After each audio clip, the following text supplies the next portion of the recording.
Too much China talk. If the next decade is just going to be Americans going insane when China takes all over global markets, I'm going to lose my mind. Yes, that is what's going to happen.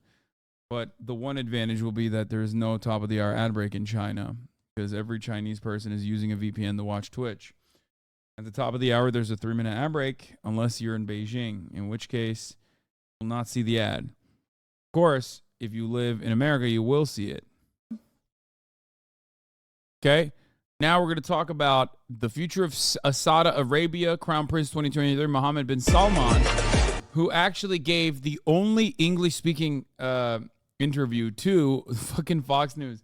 He had an interpreter for everybody else, but for Fox News, he spoke in English, apparently. I wonder why.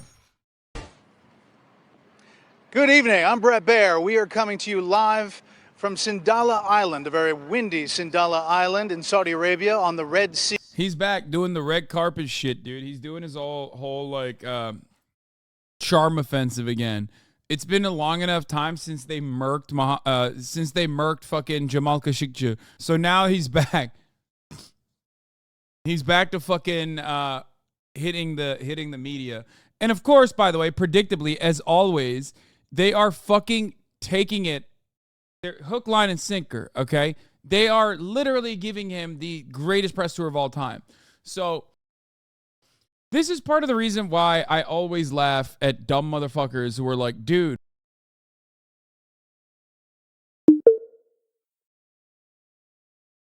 what? You're defending China and saying it's not fascist? Wow, you must literally fucking be a Nazi Germany defender. It's like, no, I'm not. But have fun with that, I guess. And it's like such a disingenuous take because, like, this is the very same media. This is the very same ally that we have. It's not like it's not a real thing. I thought it was Jamal Khashoggi. Wait, yeah, it is. Like, this guy straight up gets to fucking go. Like, people literally, the same liberals who think like China, or the same Republicans especially, that think like China is fucking the most damaging, devastating, scariest country on the fucking planet, will look at Saudi Arabia and go, this is great. Love it. Also, yes, in a cartel with Russia, which is also great. I think you focus so much on that instead of workplace democracy. Man, suck my fucking workplace democratic dick, okay? Suck my dick in a democratic way in the workplace. The fuck do you mean? I think you think about that too much. Yeah, domestic policy and socialism is great. But, like, I also do a tremendous amount of fucking regular old foreign policy coverage here, okay? See, where it is 1 o'clock Thursday morning. Tonight, an exclusive in-depth interview with one of the most powerful people in the world, Saudi Arabia's de facto ruler, Crown Prince Mohammed bin Salman. We will cover a number of subjects, including U.S. relations with the kingdom, Iran nuclear ambitions, negotiations with Israel, Saudi oil policy, the murder of Washington Post columnist Jamal Khashoggi, and the Crown Prince's message to families of victims of the 9/11 attacks. This is the first time he has done an interview completely in English. Usually on Special Report road shows, this is the time we bring you other headlines in the U.S. and around the world. But tonight, there are so many headlines coming out of this interview, we do not want to delay. Here is His Royal Highness, the Crown Prince of Saudi Arabia, Mohammed bin Salman. This is the island of Sindala, the first project in NEOM, your Vision 2030. It is spectacular. It is really beautiful. You know, a lot of people have described you as a visionary leader. I talked to a number of your citizens, and that's how they describe you. And you didn't even plant them. That's really how they talk about you. And world leaders are saying the same thing. You've had this transformational change, every aspect of the kingdom, economic, social, cultural, religious. Can you give us some specific examples of what your goals are and how you think all of this is going? Well, simply, we have in the past few issues in Saudi Arabia and a lot of opportunities that we didn't use. We're trying to capture that and to go forward for a better Saudi Arabia. And that's what we're trying to do. And it's a big vision. It is a big vision, and we get like surprised every day that we reach our target faster, and we extend that to a newer target and a bigger ambition. So it's really exciting. Your ministers say you work them hard. Well, you can see in 2022 we are the fastest G20 country growing, and also in this year, if you take just the non-oil GDP part, we are the second fastest in the G20 growing. So it's like a fight between Saudi Arabia and India, a good fight. You're making a transition on trying to get different parts of the economy, not a heavy reliance on oil. The role of women in the society has evolved significantly. You know, you had this 2030. What do you see 10, 20, 30 years for Saudi Arabia? I will give you an example. If you look to the late 70s, Saudi Arabia GDP is bigger than South Korea. And now South Korea, I think it's the 10th or 11th largest GDP in the world in 2016. And in 2016, we are number 20. So that's a shame. In 1980, we was GDP number, I think, 12 globally. And then in 2016, we are number 20. So we believe if Saudi Arabia and really the perfect track, since that time, we will be among the top 7 GDP globally.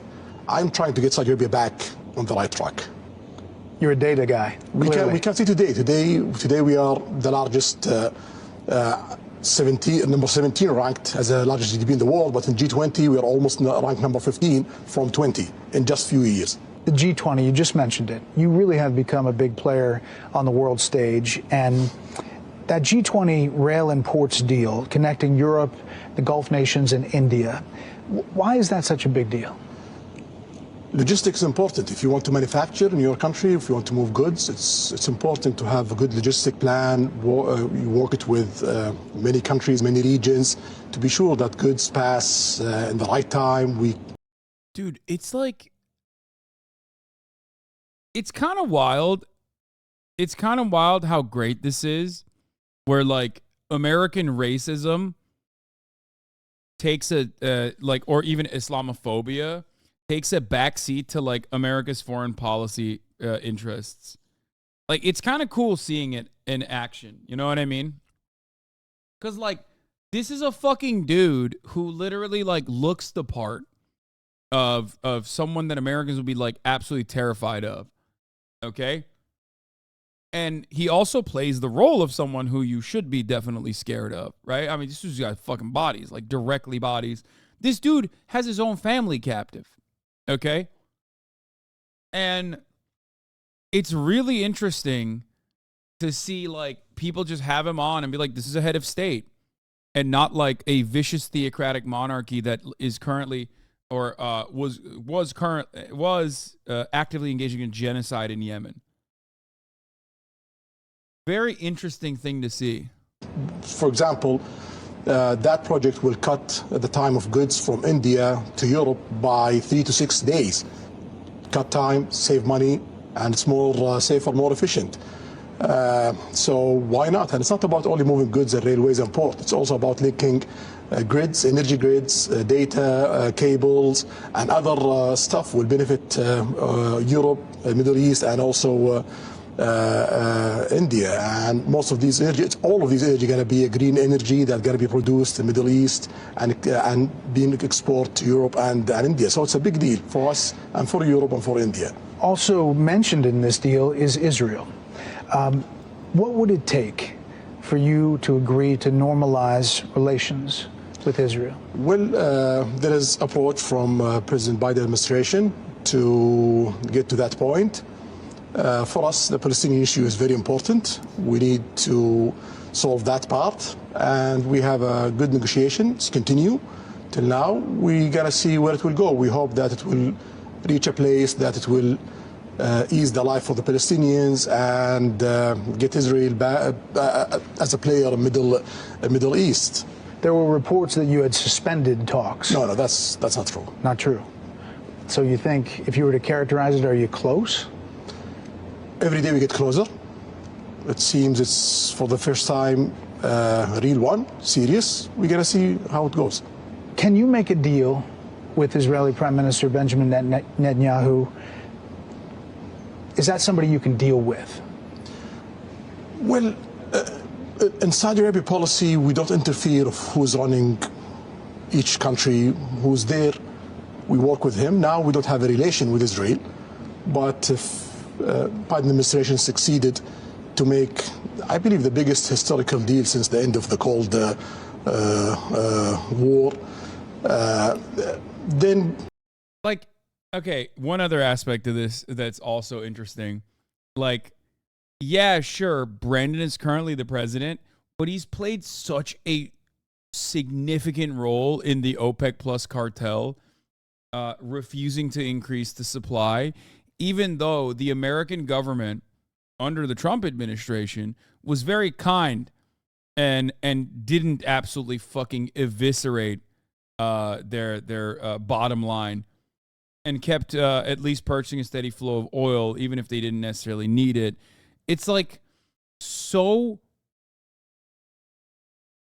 I don't know, it's just so fucking frustrating that, like, even from the perspective of, like, being, like, a patriotic guy, Fox News doesn't see that, like, this man is quite literally for, like, at least one aspect of inflation. Now, it's not personally him as much as, you know, Russia is a part of it too. Remember you having to explain how the Taliban was now Afghanistan's government to those same libs? Yeah, I'm half Saudi, and Saudi state media is 100% pro-Trump. He sees himself as a visionary ruler. Everything he's touched has been an absolute disaster. Yemen, Neom, restoring Saudi leadership in the region. Even the shakedown at the embassy in Turkey is a total fuck-up. Yeah, I mean, the Neom shit's crazy. Not correct. Trump actually fucked over MBS. He got MBS to increase production in 2018 by promising to restrict Iranian oil exports. He didn't do that, and the price crashed.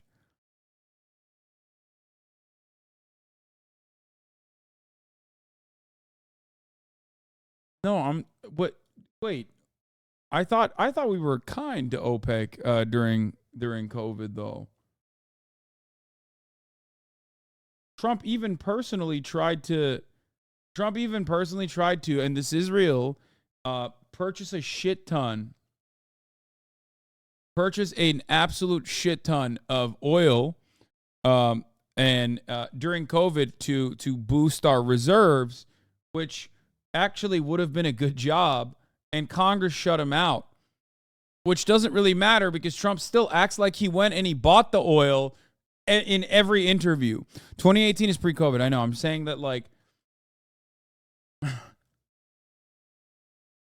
it is kind of interesting because he always says, like, I bought oil, I built up our reserves. It's like, no, he tried to. Congress said no to him. Like, they would not allow him to do so. And yet he still acts like he did that. we got to start a relationship, and that relationship gotta be continuous regardless of who's running Israel. So. Oh my God. People are still fucking losing their minds, dude. Look at this. China is in a whole slew of insults to a single reputation. China is an authoritarian state that uses impressive media control apparatus to lock down information in the country and force consent in their populace. The U.S. is bad. We manufacture consent in a better way, but we still do it. But China is not good. No state is good. They're all oppressive structures. Okay, never mind. I actually don't necessarily disagree with this. But at least according to the United States of America, confidence from the Chinese people in their own government is significantly higher than confidence in the American government from its own people. One is 30%, the other one's like 90%. Even if you think that 90% number is like completely massaged by a complete control over the media apparatus or whatever the fuck, or genuine fear, you know, what percentage is it? Like, is it that effective? It must be the most effective brainwashing mechanism on the planet, which you could technically immediately find out if it's true or not by talking to a Chinese person. Even though many of them are legitimately fearful, at least in my experience, of Americans and their perspective on China, which is why more often than not, they just won't say anything. Because if you are like a straight up Chinese person living on U.S. soil or living in the Western world, conversations I've had where Chinese people literally think I'm joking with them and being sarcastic and shitting on them when I talk about China in like on even grounds. They're shocked because of how used to it they are to be like, social credit, mass surveillance, you fucking bad, China bad. Anyway. Every American professional China watcher I know confirms that support for the central government in China is genuinely high. For the doubters, yeah. And this is not even, I mean, dude, it makes sense. It makes sense. It makes sense. If you are one generation removed from like seeing a tremendous amount of global poverty, I get it. I get why you would have confidence in your government and confidence in Chinese prosperity. Turkboy stuns Chinese diaspora with perfect China takes. Yeah, that's what I should do.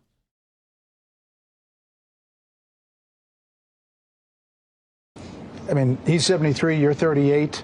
Oh my God, this guy's back. Does China allow unions, though, or actual worker democracy? Fuck no, of course not. Technically, every worker is a part of the Chinese Communist Party. But, the Communist Party of China, whatever. It's just, but no. Workplace conditions have improved dramatically over the course of the past couple of decades. But no, of course, there is no fucking workplace democracy. At Hasan, that's all I'm saying. What are you saying? I don't understand. Like, no one is saying that the workers in China are living in this like utopian fucking structure. Like, I've never said that, at least. But you think maybe there's a chance that you could deal with them? If we have a breakthrough of reaching a deal. I think that makes me really frustrated in the Middle East commentaries, how hard you go on the Saudis and not the Iranis, even though both are theocratic and both are sponsors of terrorism in the Middle East. Funnily enough, both are involved in the same proxy war in Yemen too, and oppressive of minorities.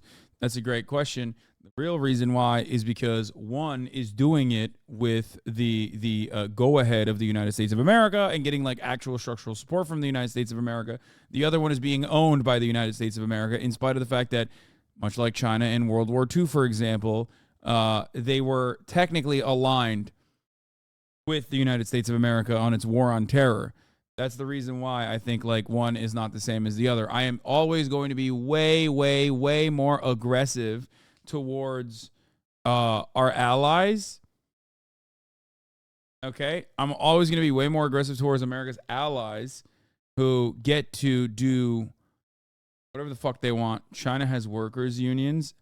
Every company is technically unionized, and every single person who works is technically a part of the Communist Party as well. That doesn't necessarily mean that there's like a tremendous amount of back and forth and collective bargaining agreements and workplace negotiations. But there is certainly improvements in the workplace conditions in China over the course of the past couple of decades. But that kind of improvement oftentimes has come from a centralized control rather than each individual company implementing shit on their own. Does that make sense? At least as far as I know. Maybe I'm totally wrong on this and you guys will own me or something. Would you rather live in Iran or Saudi Arabia? I don't fucking want to live in either of those places. But as an American, I don't know.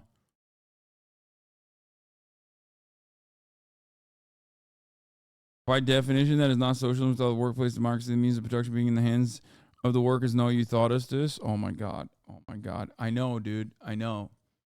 Which is why I say China claims to be a transitional socialist state, but I wouldn't go that far. But I do think that they've made great improvements in developing their fucking developing their country in a very even way, for and have done it in a way to focus on need rather than profits. Okay, then why do you keep shitting on China? What?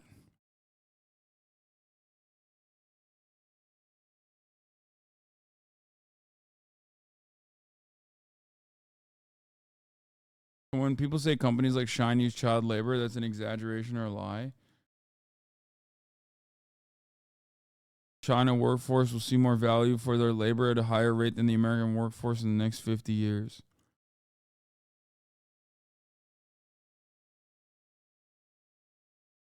One of China's W's actually seen with corpos moving their manufacturing to India because the CCP is raising the wages for non-skilled labor. I don't like China, but I'll give him that. Yeah, I that's actually a criticism in my opinion. And China itself is doing that too, for the record.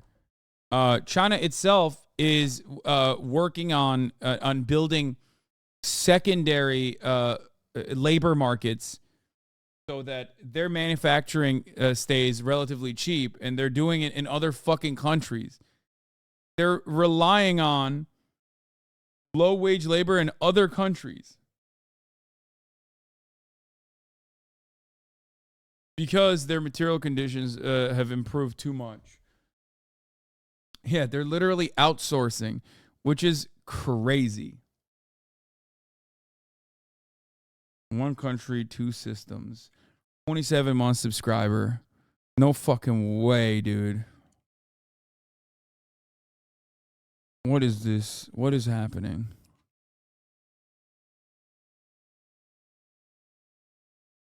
I feel like people develop ridiculous feelings towards me and my commentary or something, and then they trail off and like see someone be like very convincingly telling you that I'm wrong, and then they immediately are like, "Oh my god, my world is opened up." Like, exercise some critical fucking thinking, please, okay? Like, exercise critical thinking on what I say, exercise critical thinking on what you hear others say about me, okay? And then, like, make up your own mind. Just, I don't know.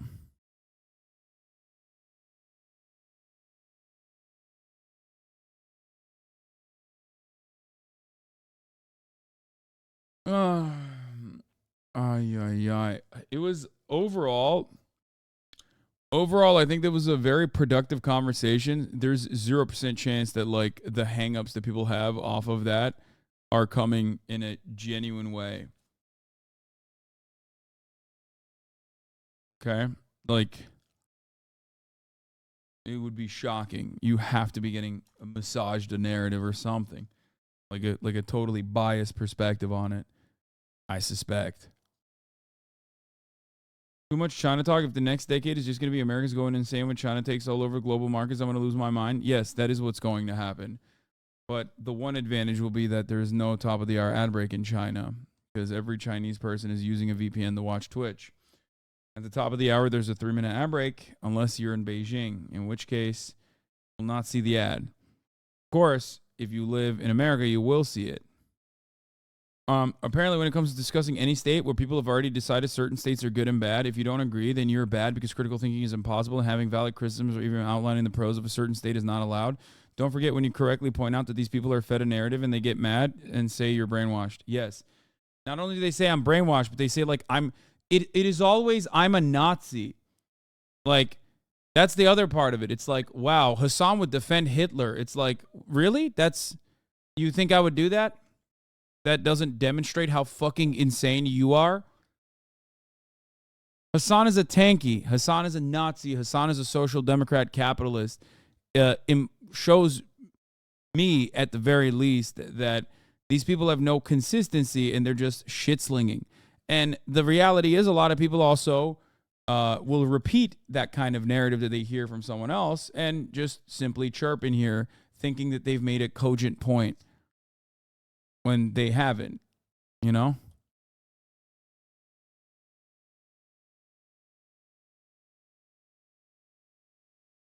Not at all. From that conversation, genuinely upset me. You kept pivoting away from whatever Ethan said that you couldn't immediately answer and just generally talked around his points and didn't actually succinctly answer anything he asked you. You prove you have no way to scale what you preach and your beliefs seemed skin deep.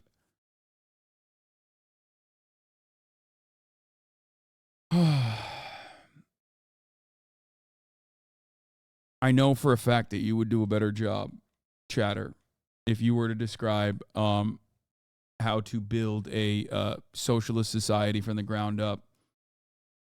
Certainly. I never thought I would hate people more than conservatives who lives in NATO enemies are the worst. I don't think that Chatter has a brain, to be honest. Ignore them. No, I think that I would. I mean, this person maybe has valid critiques. I am not going to immediately think that a 36-month subscriber is like genuinely brain broken. You know what I mean? The newest line is that your talking points is that you would side with the Nazis, and even if you didn't side with China and the USSR, which were even worse than the Nazis. Yeah.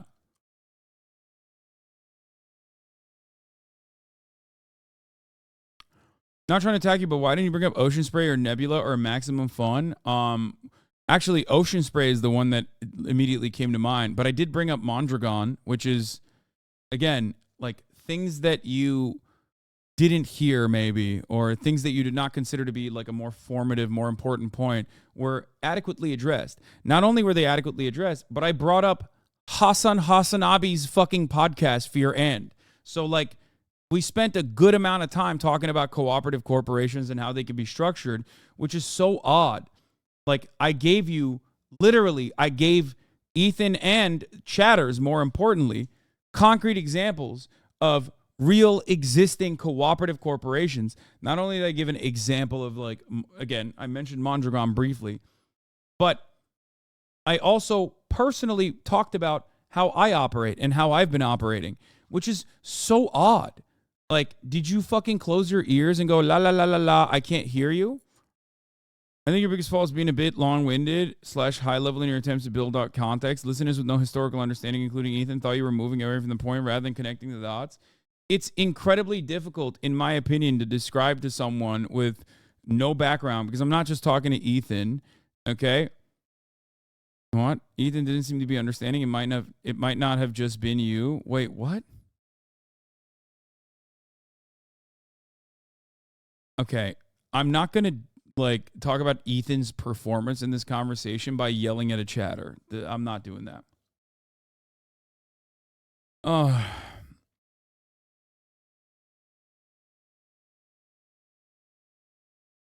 Also, the teams in a corporation should get to vote on what they do. I think this wasn't brought up. Like, I work on the engineering team. I vote on what practices are within his teams. It's not that wild. I did bring that up. It is definitely insane if you personally think that a 3-hour conversation about socialism in action and all of the faults and failures that will inevitably happen in hypothetical situations that the conversation is like moving towards. You had it over a week to come up with talking points and you were floundering the entire time. Okay, never mind. This guy's a fucking absolute baboon. I take it back. I didn't even remotely prepare for this. And if you think that that shows, well, that's on you. Because I think that overall the performance was very good. You just want me to fucking destroy him or something. Like, I don't know. You know what I mean? Like, incredibly silly. I hate when chat gets in their critique the streamers' debate methods bag. These debate lord losers think their opinion actually matters. I know. Do you want me to fucking pull you in right now to the chat, Schlib Bibler, so you can give me a fucking perfect demonstration? You're getting farm. Move on. Come on. Go ahead. Give me a perfect demonstration of how socialism would work. You want to do that? You want to do that? You're a 36-month subscriber. I'm sure you've learned a lot here. I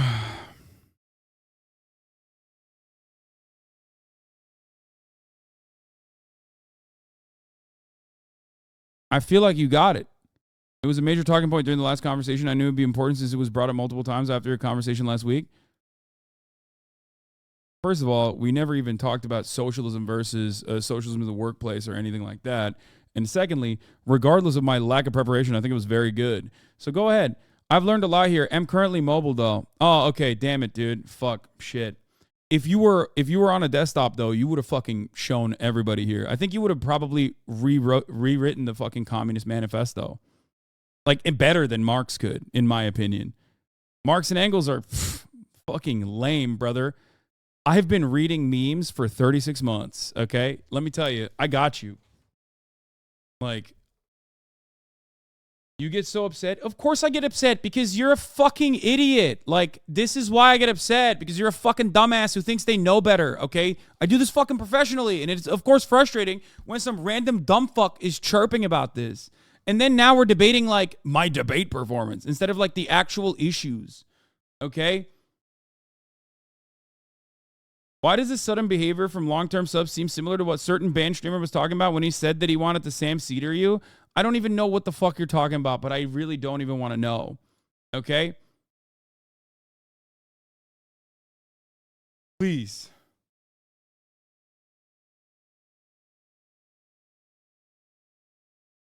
Like, I know for a fucking job.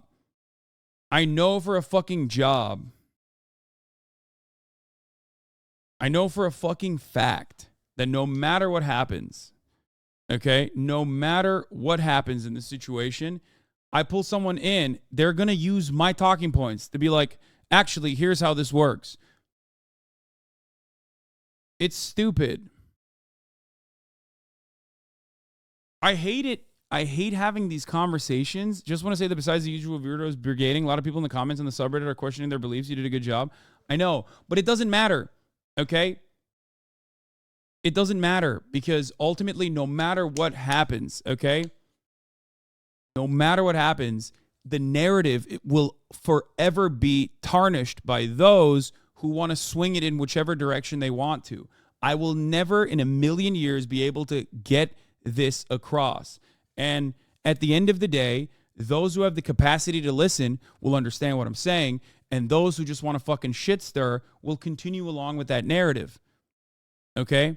This is not my first fucking rodeo. This is why I hate doing this kind of thing. Because immediately we just like get into smarmy, annoying, self-entitled dickheads who think that they would be a really good job of convincing people when, like, I'm sorry, dude, there's not that many fucking alternatives to people with actual large followings that do nonstop socialist agitated propaganda, okay?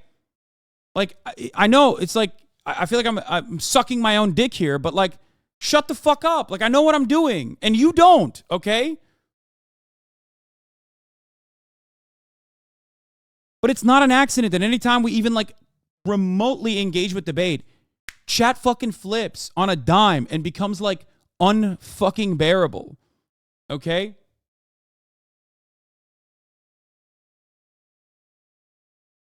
And it's not even that wasn't even a debate, but it's like still frustrating. It's so much easier to just fucking immediately dismiss people who are not ostensibly on my side. It's so much easier to just like, yeah, chat topping paragraphs to argue debate rhetoric and not the actual talking points is like what is deeply frustrating to me. It's so much easier to just like have someone in here come in and be like, I'm a right winger. This is what I believe. Fuck you. Here's why you're wrong. I can have that conversation any day of the week. But when fucking people come in here and they're like, I'm actually a fucking Marxist-Leninist, and let me tell you, like, you did a really bad job with this debate because the debate performance was not that good. It was not up to my expectations. That makes my fucking brain switch because I'm like, dude, what the fuck are you talking about? Okay? I despise this shit. Go read a fucking book, okay?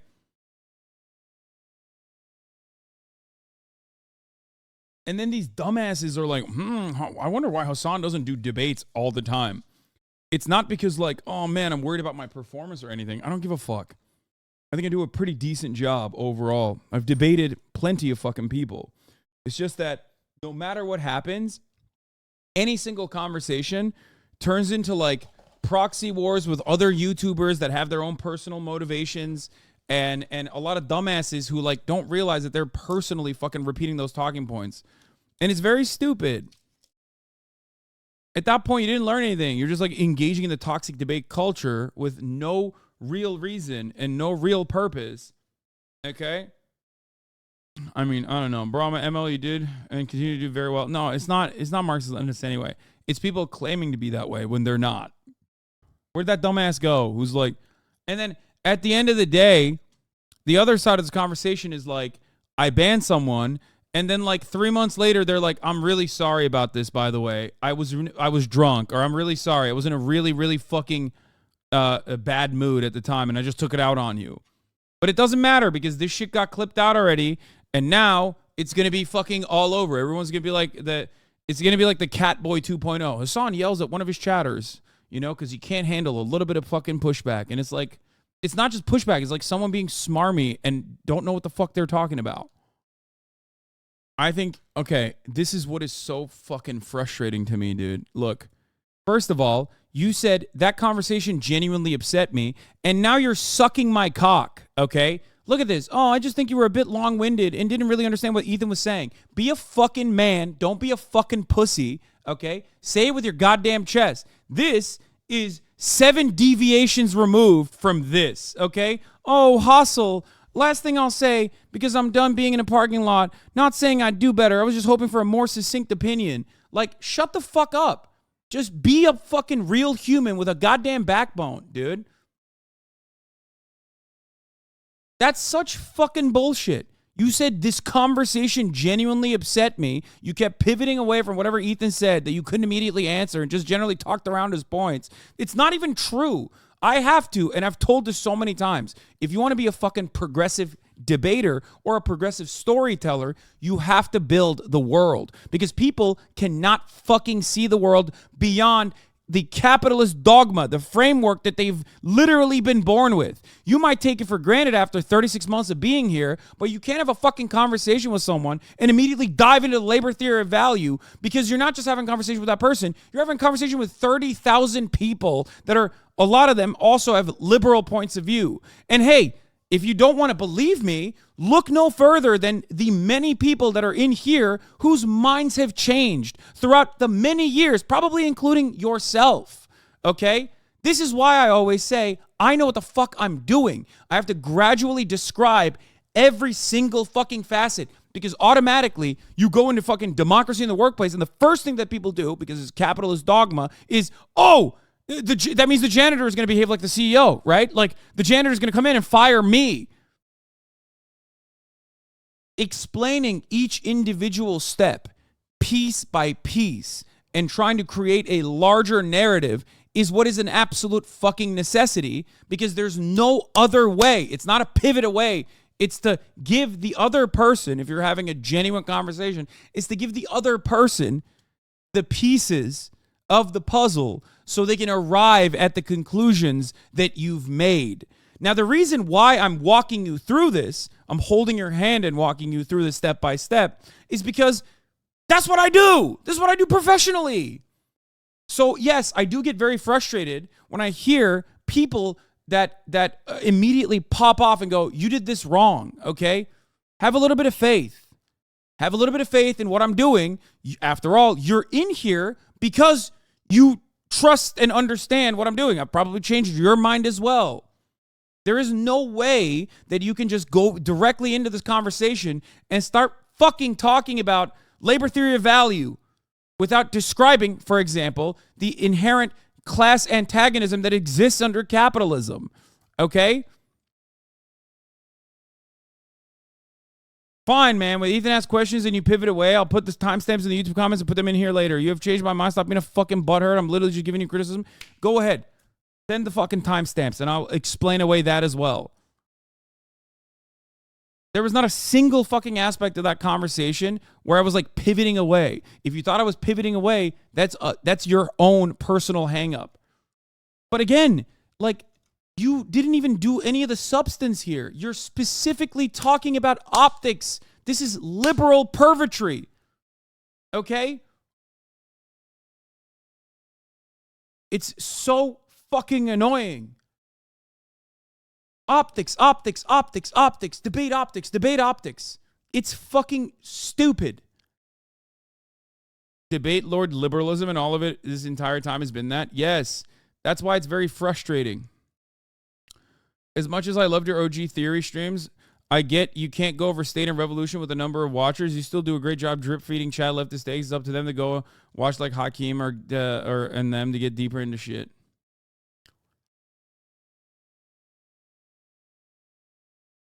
Anyway. This would have never happened if you played Disco Elysium all day. I agree. Yeah, it's like chatters will come in here, say something that's clearly contentious, and in a way that like is so grating to me, specifically because like it's like when that Catboy conversation happened, right? Love Catboy, okay? But like they were attacking me on the angle of like you didn't do a good job defending trans rights, which is so deeply frustrating, right? And it was literally because I wasn't like in the most neurodivergent way immediately dropping specific numbers about like trans people participating in sports, and instead hand waving it away by saying, who gives a fuck? Because The who gives a fuck of that situation is an infinitely better way to have that conversation. Okay? It is. Some of you have maybe even found yourselves originally making that kind of talking point. They try to have like a reasonable conversation with someone, like dealing with your interlocutors in good faith. In many circumstances, dude, I don't care about this, and you shouldn't either. As a matter of fact, I think you're lying about caring about this. Is sometimes going to be a significantly easier and better way to bring in normies in that situation. Okay? A fact that I think also Catboy personally recognized too. Okay?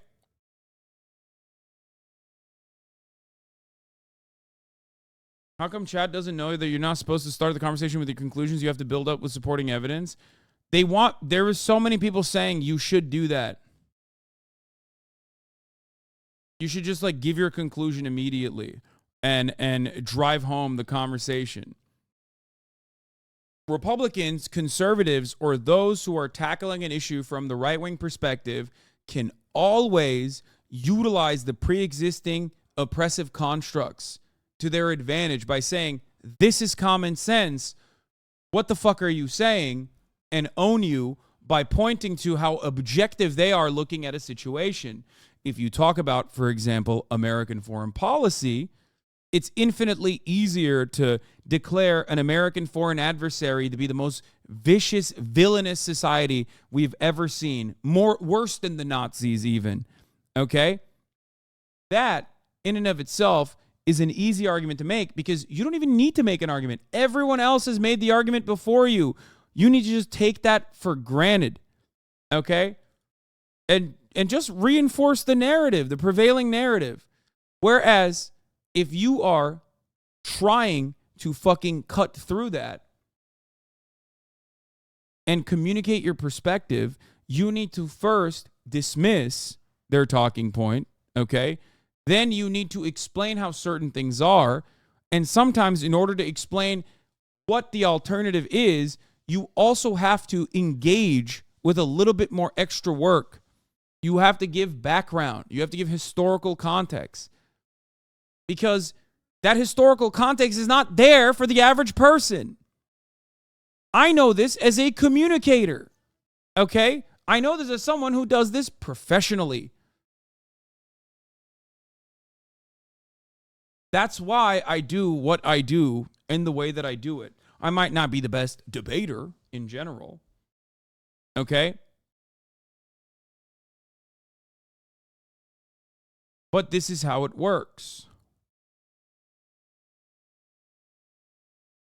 Especially because my goal isn't necessarily to like ridicule my opponent in that situation, especially if it's one who I appreciate, admire, like is my co-host, okay? And instead is to communicate a message as positively as possible while simultaneously keeping in mind the entire fan base is also watching.